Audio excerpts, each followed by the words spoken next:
इसी तरह जब वर्ल्ड कप जीता इंडिया से ऑस्ट्रेलिया ने, तो तब भी वहाँ पर स्टेट ऑफ शॉक ही था इंडिया के होम ग्राउंड पे। खैर ये बातें तो होती रहेंगी, जाहिर है ये बहुत दिलचस्प है और हमारी ज़िंदगियों में ये चीज़ महव थी 2009 के बाद से, वीरान मैदान थे। लेकिन आज हम देख रहे हैं कि मैदान आबाद हो चुके हैं और पाकिस्तान में एक स्पिरिट है क्रिकेट की, दोबारा से हर किसी का इंटरेस्ट जो है वो रिस्टोर हो रहा है। इसमें जो आपका क्रेडिट है वो है PSL पाकिस्तान में लेकर, उसके बाद इंटरनेशनल क्रिकेट की वापसी। कैसे ये स्टेप्स आपने कवर किए और उसमें आपने इंटरनेशनल प्लेयर्स को कन्विंस करने के लिए, ममालिक को कन्विंस करने के लिए कौन कौन से गुड ऑफिसेस की हेल्प की? आशा, ये लंबी कहानी है। हाँ, आज ये हम तो सुनने मुझे के लिए लिखना पड़ेगा क्योंकि इसमें इतनी चीज़ें हैं, छोटी छोटी चीज़ें हैं और मरहले थे कि कैसे हमने उसको ओवरकम किया। ये मैं ज़रूर लिखूंगा इसके बारे में। अच्छा। मगर अगर 5 मिनट में ये बात करनी पड़े तो 5 मिनट में ये बात है कि जब मैं PCB में हमने सोचा कि PSL करना चाहिए, तो उस वक्त हमें ये कहा गया, बोर्ड के मेंबर्स ने ये कहा कि पहले 3 साल से PSL करने की कोशिश कर रहे हैं क्रिकेट बोर्ड, इनसे हो नहीं पा रहा और 4-5 करोड़ रुपया ज़ाया हो चुका है। अच्छा। और आप भी नहीं कर सकेंगे, छोड़ दें इस चीज़ को। और मुझे याद है कि हमारे बोर्ड ने ये कहा कि मैं जब ज़िद की, मैंने कहा मैं यहाँ कर लूँगा, मैं फिक्र ना करें, तो मुझे पैसे सैंक्शन करें। तो उन्होंने सिर्फ $3 लाख सैंक्शन किए। अच्छा। और हमें तो मिलियंस ऑफ डॉलर्स की ज़रूरत थी इसको करने के लिए। तो ऐसे लगता था कि ये तो चाहते ही नहीं है कि ये पैसा कोई ट्राई भी किया जाए। अच्छा। और वह हमारे बोर्ड के मिनट्स के अंदर भी ये लिखा है कि सिटी को $3 लाख दे दो। हाँ। और को करके दिखाओ। अच्छा।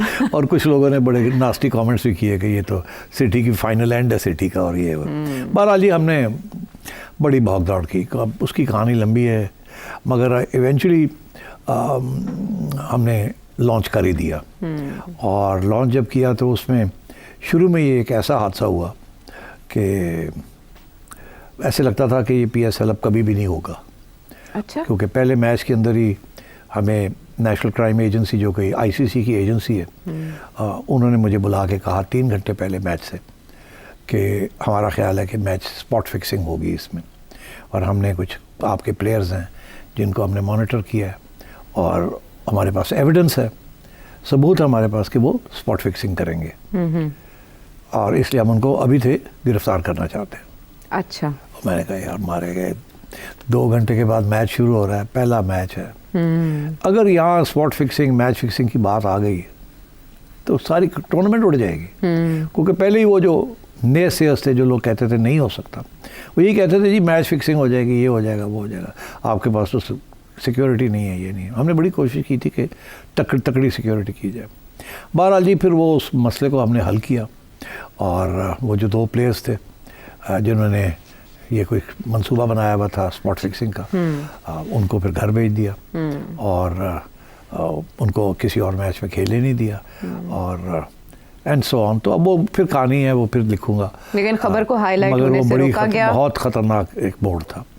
उसका अगला खतरनाक मोड़ ये था कि पाकिस्तान लाना था, कोई भी तैयार नहीं था, सब डरते थे कि टेररिज्म हो जाएगी और अगर हो गई तो फिर कभी नहीं क्रिकेट वापस, अगर अभी थोड़ी बहुत गुंजाइश है तो फिर बिल्कुल ही नहीं आएगी जी। तो उस सिलसिले में मैंने प्राइम मिनिस्टर साहब से भी बात की। उन्होंने कहा कि तुम चीफ मिनिस्टर से बात करो। नवाज शरीफ साहब से मैंने बात की कि जी इजाज़त दें। तो मैंने कहा जी बड़े ख़तरे तो बड़े हैं, तो अगर कुछ हो गया तो फिर क्या होगा, तो आप चीफ मिनिस्टर से बात करें। शहबाज साहब से बात की, उनका भी यही खर्चा था। मैंने बड़ा समझाने की कोशिश की कि नहीं ये रिस्क लेनी पड़ेगी हमें, नहीं तो क्रिकेट कभी भी वापस नहीं आएगी। तो वो भी घबरा रहे थे। तो फिर मैंने अप्रोच किया जनरल बाजवा को। अच्छा। तो वो भी बड़े क्रिकेट के हाँ फैन हैं जी। तो उनको फिर मैंने अप्रोच किया और उनसे ये रिक्वेस्ट की कि आप कहें कि हम सिक्योरिटी प्रोवाइड करेंगे, तो शायद प्राइम मिनिस्टर साहब थोड़े से नरम हो जाए। तो मुझे याद है मियाँ साहब टर्की में थे, जनरल बाजवा का बयान आया कि हम फुल सपोर्ट करते हैं और सिक्योरिटी के जिम्मेदारी लेते हैं और PSL को आना चाहिए। अच्छा। तो मैंने वो कटिंग करके जल्दी से मियाँ साहब को टर्की में भेजी क्योंकि अब तो इजाज़त दे दें। तो फिर उनकी तरफ से ग्रीन लाइट हो गई। उन्होंने कहा अच्छा थे, अगर वो कह देने थे फिर ठीक है कर लो, मगर देख लो सेठी साहब। तो फिर चीफ मिनिस्टर भी चुप हो गए। अच्छा फिर अगर प्राइम मिनिस्टर कह रहे हैं तो सेठी साहब देख लो। तो यकीन करें हमें शहबाज साहब ने 4-5 दिन रह गए थे, हमें टिकट बेचने की इजाज़त नहीं थी। अभी ठहर जाए, अभी ठहर जाए, अभी ठहर जाए, हम कॉशियस, हम चेक कर रहे हैं टेररिज्म, हमारे पास ये खबरें आ रही हैं, ये हो रहा है। स्टेक पे था ना सब कुछ, आपने बहुत रिस्की माहौल में ये काम उस वक्त फिर जो सबसे बड़ा जो धक्का लगा, अच्छा, इन लोगों को तो मना लिया मैंने फाइनली, मगर जो सबसे बड़ा धक्का लगा, और मुझे अफसोस है ये कहने का, कि उस वक्त हम चाह रहे थे कि पहला एक मैच यहाँ हो जाए ना, और जो फाइनल है हम चाह रहे थे फाइनल, सेकंड PSL का फाइनल यहाँ हो। तो वो अनफॉर्चुनेटली इमरान खान साहब ने एक बयान दे दिया कि यहाँ हालात नहीं है, कंडीशंस ठीक नहीं है, और साथ ये भी कह दिया कि तो अगर कोई आया भी तो रेलू कट्टे आएंगे। ये दो बड़े उनके फेमस रिमार्क्स थे। तो मैं लाहौर आ चुका था, यहाँ तैयारी कर रहा था, तो मुझे फ़ोन आ गया दुबई से एक फ्रेंचाइज का जिनका यहाँ खेलना था, जिन्होंने कि हमारे प्लेयर्स बैकआउट कर गए हैं, फॉरेन प्लेयर्स, इमरान खान के बयान के ऊपर वो पीछे हट गए। तो मैंने फिर उनका एक ब्रिटिश प्लेयर था, उसका ट्वीट भी आ गया, पीटरसन, उसका आया कि जी मेरी बीवी के ने इमरान का बयान पढ़ा है और उसने मुझे कहा कि तुम नहीं खेलोगे तो वापस आ जाओ। अच्छा। तो फिर हमने कहा अच्छा, तो फिर मैं भागा वहाँ दुबई, भागा वहाँ जाके, और वो जो फाइनल टीमें थी, पहले हमने कहा था 3 मैचेस यहाँ होंगे, फिर हमने कहा एक ही करते हैं, क्योंकि बाकी तो पुल आउट कर गए। वो जो आखिरी 2 टीम्स थी उनको फिर जाके मैंने मनाया, कैसे मनाया और क्या हुआ तो एक और कहानी है। अच्छा। बहरहाल जी वो आ गए, कुछ लोग आए, कुछ नहीं आए, कुछ हमने रिप्लेस कर लिए, और हमने PSL फाइनल यहाँ करा दिया, जिसकी फिर बेसिस ये हुआ कि उसके बाद फिर हल्का सा खिड़की खुल गई। जब खिड़की खुली तो फिर उससे पहले हमने जिम्बाब्वे को बुला लिया था वहाँ भी, तो और फिर मैं श्रीलंका गया, और श्रीलंका को जाके मैंने मनाया, मैंने कहा आप एक टीम भेजें यहाँ। तो उन्होंने कहा हम नहीं भेज सकते। हमने कहा देखिए, हाँ आप जब आपके यहाँ टेररिज्म हो रही थी तो हमने अपनी टीमें भेजी थी खेलने के लिए, आप अब वक्त आ गया, हमें सपोर्ट करें आप। तो उनको मना लिया, उन्होंने कहा अच्छा ठीक है, एक मैच के लिए हम भेज देते हैं जी। तो फिर श्रीलंका की टीम एक मैच के लिए आई और वो खेली और ठीक रहा।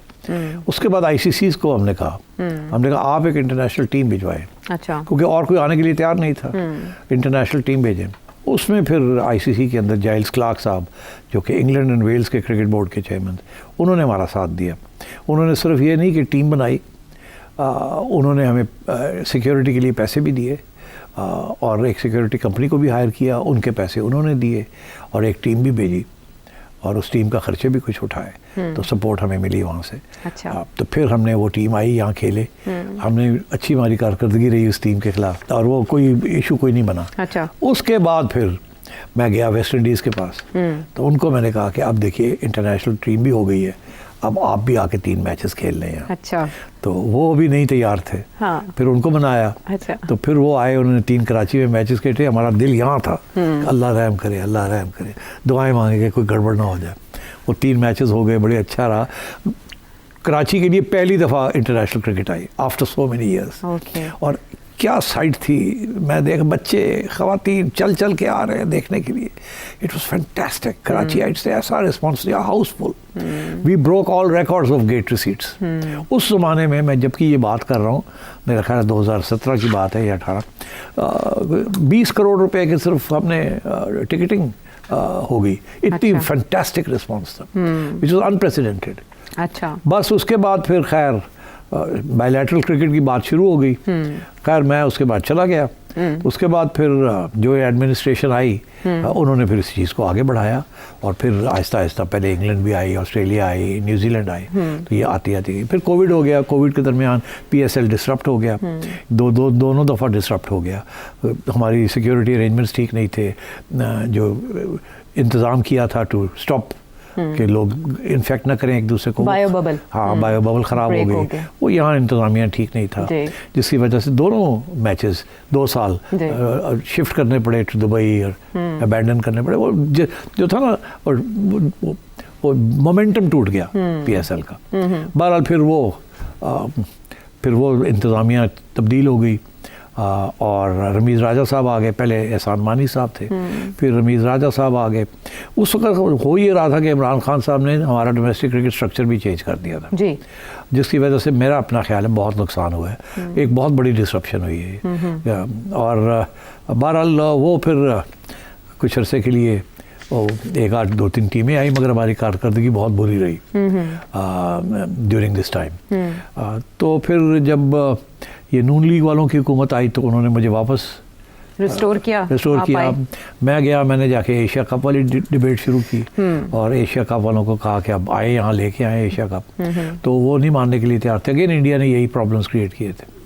तो फिर उनको बनाया कि चलो हाइब्रिड फॉर्म, ये सारी जो है ना, ये फिर मैंने जाके वहाँ नेगोशिएट किया। यानी PSL और हाइब्रिड फॉर्म, ये आप दोनों आपके फार्मूला थे?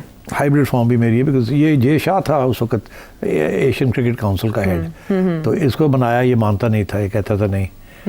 तो फिर इसको बनाया, फिर हाइब्रिड फॉर्म यहाँ हुई। मगर by the time Asia cup आया मैं फिर फारग हो चुका था। तो फिर ज़का अशरफ साहब आ गए थे एंड ये तो म्यूजिकल चेयर चलता रहता है, जिसकी वजह से अनफॉर्चुनेटली ये चलता रहा। मगर मुझे बड़ी खुशी है कि इंटरनेशनल क्रिकेट भी आ गई वापस और PSL भी चल पड़ा है, बहुत बड़ा ब्रांड बन गया है और एशिया कप भी हो गया और अब चैम्पियंस ट्रॉफी भी हो रही है। और अब आगे जाके देखना है कि ये चैम्पियंस ट्रॉफी में हमारी कैसी कारकर्दगी रहती है, because we are right at the bottom. और अगर हमारी यहाँ अच्छी ना रही तो बहुत से आगे मसाइल बनेंगे, मसले बनेंगे। फॉर्म का भी मसला है, फिटनेस का भी मसला, इसके अलावा मैं इन चीज़ों पे बात नहीं करना चाहता। उसकी वजह ये है कि ये क्रिकेट अफेयर्स हैं। ये जो है ना, हमारे सिलेक्टर्स, हमारे कोचेस, ये उनका खाता है। मेरा खाता है एज चेयरमैन, या अभी मैं समझता हूँ मोहसिन नकवी साहब का खाता होना चाहिए कि सही सिलेक्टर्स हों, ये हमारी सही कैप्टन हो, सही सिलेक्टर्स हों। इसके बाद it's up to the selectors. और सबसे इम्पॉर्टेंट चीज़ है कोचेस सही होने चाहिए। ठीक। और मेरा हमेशा ये मौक़िफ़ रहा है कि फ़ॉरेन कोचेस होने चाहिए, उनकी इज़्ज़त करनी चाहिए, उनको सपोर्ट करना चाहिए। अच्छा। और हमारे डोमेस्टिक जो कोचेस हैं उनका वो मैयत नहीं, उनकी स्टैंडर्ड नहीं है। वो नॉलेज बहुत है मगर प्रोफेशनल ट्रेनिंग नहीं है। ठीक। हम करते क्या है कि हम जो टॉप प्लेयर्स हैं हमारे, उनको कोचेस बना देते हैं। हम समझते हैं क्योंकि ये स्टार्स रहे हैं तो ये अच्छी कोचिंग कर सकेंगे। दरअसल कोचिंग नहीं कर सकते, ये कोचिंग इज़ समथिंग एल्स। तो इसलिए अब मैं देख रहा हूँ कि हमारे फॉरेन कोचेस क्रिटिकल एरियाज़ में नहीं हैं इस वक्त, और मुझे दुख है कि क्यों नहीं है। अभी 1-2 थे, उनको भी निकाल दिया या वो चले गए हैं, उनके साथ रवैया शायद अच्छा नहीं था। तो जितनी जल्दी हो सके इस टीम को ठीक करना है। अब ये चैम्पियंस ट्रॉफी तो हो जाएगी, इसके बाद फौरी तौर पे PSL भी होने जा रहा है। बिल्कुल, अप्रैल में। मगर फॉरेन कोचेस लॉन्ग टर्म के लिए फॉरेन कोचेस का होना बहुत ज़रूरी है। और ये जो सारा सिस्टम बना हुआ है इस वक्त, मैं समझता हूँ कि इस पर काफ़ी खामियाँ हैं। मगर एज आई सेड, अब जो चेयरमैन साहब बैठे हुए हैं वो इसको ठीक करें। अच्छा, एज अ चेयरमैन मेरा ख्याल है सिर्फ आपने ये सारे जो ऑपरेशंस थे वही मैनेज नहीं किया, बल्कि आप एक डिप्लोमेट का रोल भी प्ले करते रहे और एक एम्बेसडर का भी, पाकिस्तान की साइड से सबको कन्विंस करने में और ये लेकर आने में वापस। आपने काफ़ी सारी जॉब्स एक चेयर पे रहते हुए अदा की। PSL के टोटल प्लानिंग से लेकर उसके एक्सिक्यूशन तक कितना अरसा लगा? और इदारों और शख्सियात के हवाले से तो आपने बात की, गैर मुल्की खिलाड़ियों को भी आप क्रेडिट देंगे, किन को? नहीं, गैर मुल्की